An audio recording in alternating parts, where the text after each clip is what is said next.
ออเดอร์นี้ทุกคนเนาะมาออเดอร์นี้ทาวาวินเนาะอาจจะเป็นออเดอร์5ไม่ติดซื้อเลยออเดอร์นี้มันใจสุดมาตามซื้อไปแล้วทุกคนเนาะว่าเขาจะได้5ไม่ติดบ่ไปยาวๆได้บ่ลุกขึ้นไปยาวๆได้บ่ออเดอร์นี้ทุกคนเนาะมีโอกาสขึ้นไปตัวได้เวลาเบิดไว้ตีเห็นว่ากันอ่ะ5ไม่ติด5ไม่ติดปึ๊บโอเคป้าทุกคนเนาะจังได้กาวินไหม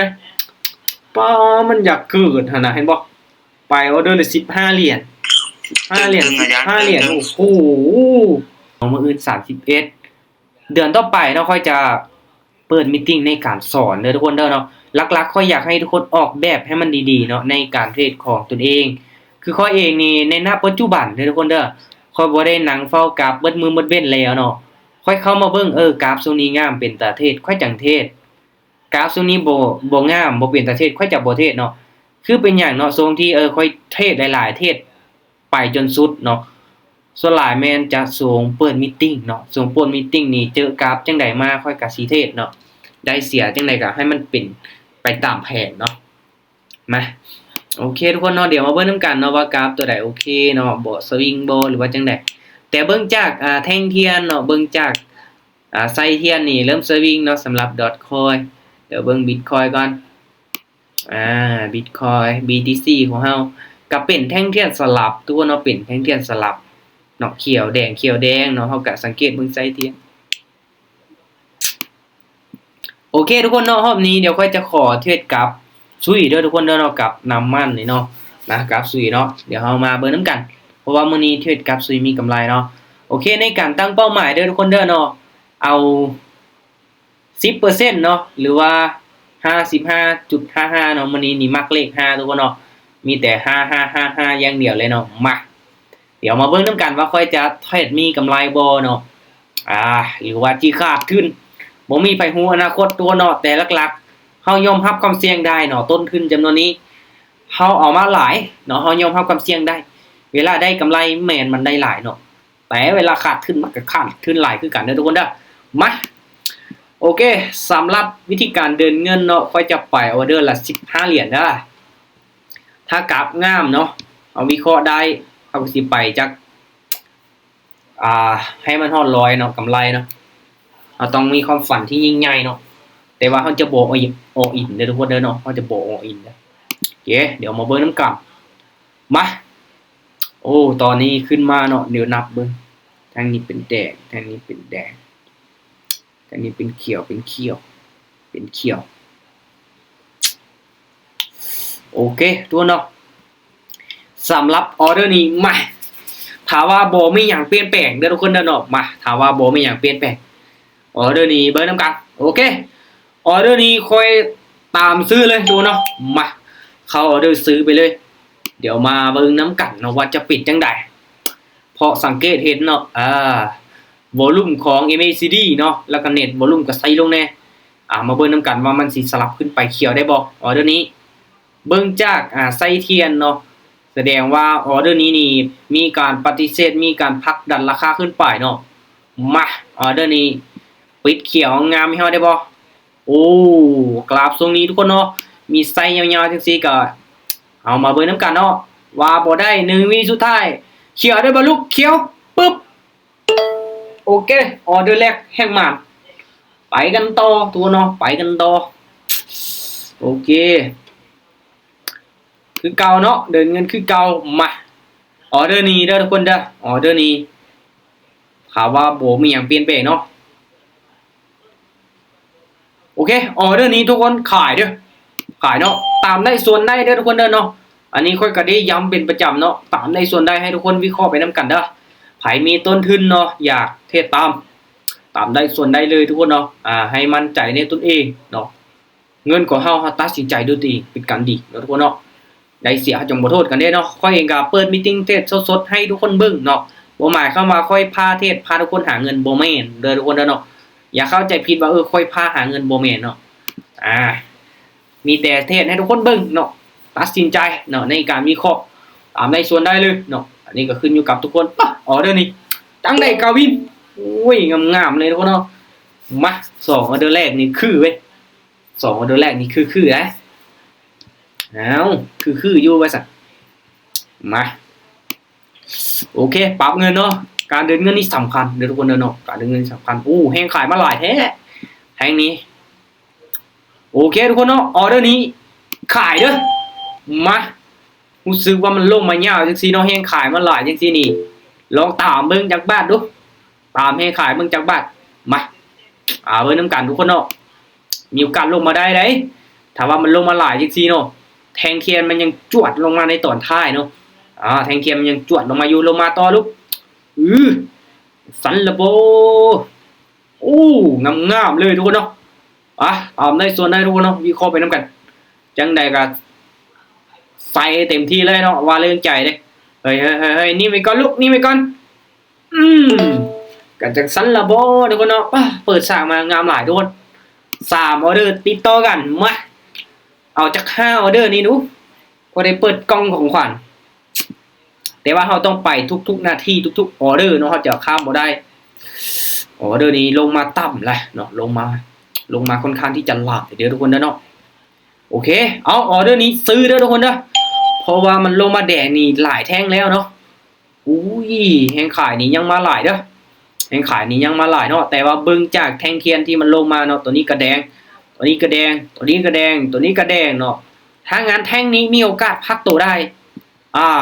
เบิ่งทรงนี่งามๆเลยทุกคนเนาะ4ออเดอร์ติดต่อกันจัดไปมาจังไดกาวินออเดอร์นี้มั่นใจไว้ก่อนมั่นใจตั้งแต่10 วิเลยทุกคนเนาะจัดหนักจัดเต็มพร้อมเลยมาเฮ้ยนี่มันก็ลุกนิ่งมาก่อนเขียวปึ๊บโอ้โหทุกคนเนาะมาเอาวะสุดยอดอีกไม้หนึ่งเนาะอีกไม้หนึ่งเนาะมือเว้นนี่ไปไม้ใหญ่เติมเนาะเว้นนี่เนาะปึ๊บนี่เห็นป่ะบอลแมนเว้นแล้วเนาะต้อง9 โมงเนาะโอเคมาออเดอร์นี้ทุกคนเนาะมาออเดอร์นี้ทาวาวินเนาะอาจจะเป็นออเดอร์5ไม่ติดซื้อเลยออเดอร์นี้มันใจสุดมาตามซื้อไปแล้วทุกคนเนาะว่าเขาจะได้5ไม่ติดบ่ไปยาวๆได้บ่ลุกขึ้นไปยาวๆได้บ่ออเดอร์นี้ทุกคนเนาะมีโอกาสขึ้นไปต่อได้มีโอกาสเนาะมีโอกาสขึ้นไปต่อได้เพราะว่ามันยังห่างออกจากเส้นตัวนี้อยู่มาเสียน้ำกันทุกคนมาเอาจะฆ่าไม่ติดลูกเพาะจังได้เปิดกล้องของขวัญบ่ฮะเอาเวลาเบิดไว้ตีเห็นว่ากัน5ไม่ติดปึ๊บโอเคป้าทุกคนเนาะจังได้กาวินไหมป้ามันอยากเกิดนะเห็นบ่ไปออเดอร์เลย15 เหรียญโอ้โหสุดยอดเลยทุกคนเนาะไปอีกบ่พอใจไปต่อตอนนี้นี่เราได้กล้องของขวัญแล้วเนาะแต่ว่าเราจะไปอีกเด้อมาจนกว่าจะพลาดออเดอร์นี้ขายเด้อทุกคนเนาะขายมาขึ้นไป4แท่งเทียนเขียวแล้วเนาะไกลเส้นตัวนี้ล่ะมีโอกาสที่จะลงมาต่อแดงได้บาทนี้มาออเดอร์นี้6ไม้ติดได้ป่ะเอาจัก10ไม้ติดบาทนี้ทุกคนเนาะเป้าหมายต้องยิ่งใหญ่เราต้องไปต่อวันนี้อัตราชนะ 100% เลยเห็นบ่อัตราชนะ 100% เนาะกำไร300เนาะมันอยากเกินนะมาจนกว่าจะพลาดทุกคนเด้อไปต่อจนกว่าจะพลาดเอาลูกลงมาได้ป่ะออเดอร์นี้แดงน้อยกระแดงนี่ทุกคนเนาะเบิดเลยโอ้บ่ลงมาแดง3เป้าได้แต่5ไม้ติดว่าสิเอาจัก10ไม้ติดสันดอกเฮ้ยเสียดายโอเคไปอีกทุกคนเนาะวินอีกไม้นึงเนาะเขาพักเลยมั่นใจสุดออเดอร์นี้ขายเด้อทุกคนเด้อเนาะขึ้นเขียวหลายไม้จักสินี่1 2 3 4 5 6ไม้ติดแล้วเนาะมาออเดอร์นี้ต้องลงมาพักตัวแดงได้ละเพราะว่ามันขึ้นไปหลายไม้แล้วเนาะตามขายเลยออเดอร์นี้คูณเงินเป็น30เนาะทุกคนมันคือขึ้นงามแถววะบ่ได้ตีจังสีกับสิขึ้นงามโคตรป้าทุกคนเนาะลงมาตีลูกทุกคนเนาะงามแถววะลงมาได้บ่เวลายังอยู่ลูกลงมาได้บ่ได้แดงได้ปึ๊บทุกคนเนาะบ่ลงว่ะมันคือขึ้นเขียวหลายไม้แถววะ โอ้ปกติบ่ค่อยได้เห็นนะทุกคนเนาะกราฟย้อนหลังนี่เห็นบ่มันจะขึ้นแบบเขียว2-3ไม้ไปสูงสุดมันจะลงแดงเนาะเห็นบ่มันจะเป็นไซด์เวย์ปัดช่วงนี้ปองามเกินนะทุกคนเนาะงามเกินนะคูณเงินนะออเดอร์นี้60เหรียญโอเคมั่นใจขายเลยไม้นี้ขายเลยทุกคนเนาะขายเห็นบ่เพราะว่าช่วงนี้เด้อทุกคนเนาะถ้ามันเป็นแดงมันจะเป็นแดงหลายไม้เลยเนาะถ้าเป็นเขียวมันก็เป็นเขียวหลายไม้เลยเห็นบ่ออเดอร์นี้เป็นแท่งๆแดงเข้าตาม4ลงมาโอ้จังได๋กาวินตามเป้าเลยไม้นี้ทุกคนเนาะจังได๋กาวินเป็นจังซันละบ่นะเฮาได้ไม้นี้นี่นะเดี๋ยวรีเฟซก่อนนะว่ากล้องของขวัญมาบ่โอเคมาแล้วทุกคนเนาะเห็นบ่ชนะ5ออเดอร์ติดต่อกันออเดอร์นี้วินบ่ลูกเรียบร้อยทุกคนเนาะมันอยากเกินกำไรงามๆเลยเนาะถึงว่าเจ็บบ่ได้ฮอด100ก็บ่เป็นหยังเด้อทุกคนนะเนาะกำไรมื้อนี้ค่อยกระหลายแล้วเนาะก็บ่อยากโลภแน่ที่จริงเฮากะได้กล้องของขวัญนี่เนาะมาจัดเต็มทุกคนเนาะค่อยจะเฮ็ดกิจกรรมคือเก่าเนาะเป็นจังไดทุกคนมีใครกล้าเทศตามค่อยบ่หรือว่าจังได๋ตามเป้าแล้วขอบใจเด้ออาจารย์โอเคตามอาจารย์เจได้บ่ได้ออกออเดอร์นำอาจารย์โอ้เสียดายแล้วพลาดบ่มีหยังเนาะทุกคนเนาะก็ตัดสินใจเนาะเข้ามาเบิ่งค่อยเทศเป็นกรณีศึกษาก็ได้เนาะมาโอเคทุกคนเนาะคือเว้าดูเนาะให้ทุกคนทายคำตอบมาเนาะว่ากล้องของขวัญที่เปิดมานี้ค่อยจะได้เท่าใดเนาะไผที่ตอบถูกหลังจุดมีจักตัวเป๊ะๆเลยค่อยแจกให้เลยเนาะไผตอบมา100เหรียญ200เหรียญ300เหรียญเปิดมาได้ตามนั้นค่อยแจกให้เลยเด้อทุกคนเนาะขอเพียงแต่ทุกคนตอบถูกคนหนึ่งคำตอบเนาะมาพิมพ์คำตอบมาทุกคนพิมพ์คำตอบมาบ่ต่างหยังกับการซื้อเลขเลยเนาะอันนี้นี่เอิ้นว่าเป็นเลข4ตัวซะเนาะเลข4ตัวซะเพราะว่ามันอาจจะมีอาจจะเลข2ตัวก็มีเนาะบ่มีจุดก็มีนะเนาะหรือว่าสิมีจุดคนหนึ่งคำตอบเด้อทุกคนเด้อเนาะคนหนึ่งคำตอบเด้อถ้าตอบหลายเทื่อนี่บ่ได้ตอบจนเบิดทุกตัวนี่เปิดมาจังได๋มันก็ถูกอะเนาะคนหนึ่งคำตอบเนาะมาโอเคเบิดแล้วบ่ทุกคนเบิดแล้วบ่เหมือนละบ่คนเขารวม21คนเบิดแล้วบ่ทุกคนถ้าว่าเบิดนี่เปิดแล้วได้นี่พร้อมบ่พร้อมอาจารย์ครับโอเคพร้อมแล้วก็มาเอามาลุ้นเบิ่งนำกันเลยโอเคจัดไปว่าไผจะเป็นผู้โชคดีเนาะโอเคมานับถอยหลังเลยทุกคนชนะ5ออเดอร์ติดต่อกันว่าซั่นครับภายใน24ชั่วโมงเนาะเกิน24ชั่วโมงมันจะบ่ให้เนาะถ้างั้นนับถอยหลัง3 2 1ปึ๊บไปเลยจ้ะ11.29ทุกคนมาคือว่าได้เห็นอยู่เนาะคนพิมพ์มา11เกือบแม่นบ่เกือบไปออก11.8โอ้เกือบไปแสดงว่าบ่มาเนาะต้องได้ไปทำบุญละช่วงนี้ก็โดนๆไปทำบุญหน่อยนึงเนาะช่วงไหนได้ไปทำบุญน่ะหมานเทศก็วินมีกำไรอีกเนาะเสื่อมดวง